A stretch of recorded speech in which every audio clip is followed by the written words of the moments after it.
Ditulis tangan tengah malam. Inilah isi surat Baradae ke keluarga Brigadir J bawa nama Tuhan. Barada Richard Eliezer, teman ajudan Brigadir Yosua sekaligus yang telah mengaku sebagai pelaku penembakan terhadap Brigadir J, baru-baru ini menulis surat kepada keluarga Brigadir Yosua. Terungkap apa isi dari surat Baradae untuk keluarga almarhum Brigadir Yosua itu. Surat tersebut ditulis tangan oleh Baradae sendiri yang diserahkannya sendiri kepada kuasa hukumnya yang baru Deo Lipa Yumara.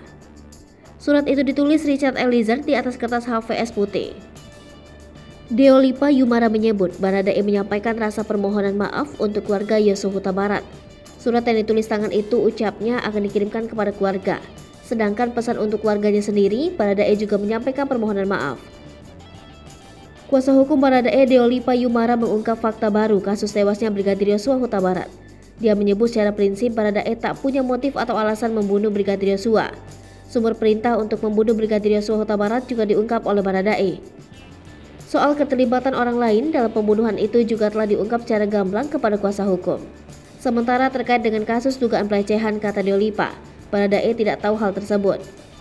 Terkait keterlibatan pihak lain, sesuai keterangan yang Deo Lipa dapatkan dari Baradae jumlahnya lebih dari 1 orang. Baradae saat ini diungkapkannya dalam kondisi sehat dan sudah merasa lebih tenang. Sebelumnya ucap dia memang Baradae alami tekanan kejiwaan. Namun setelah menyampaikan permohonan maaf kepada orang tuanya dan juga kepada keluarga Yosua, ia kini mulai merasa tenang sedikit.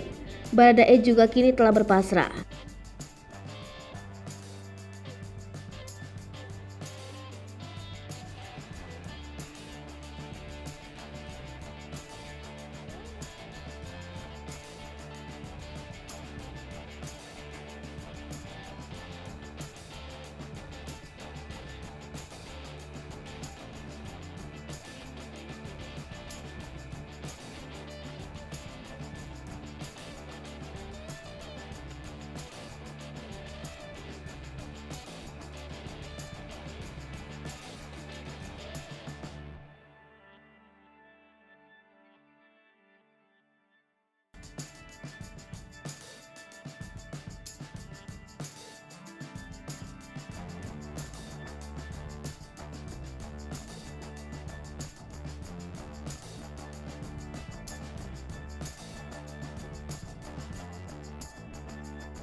Hai pemirsa Sri Popo TV, jangan lupa komen, like, dan subscribe, serta tonton terus berita-berita terupdate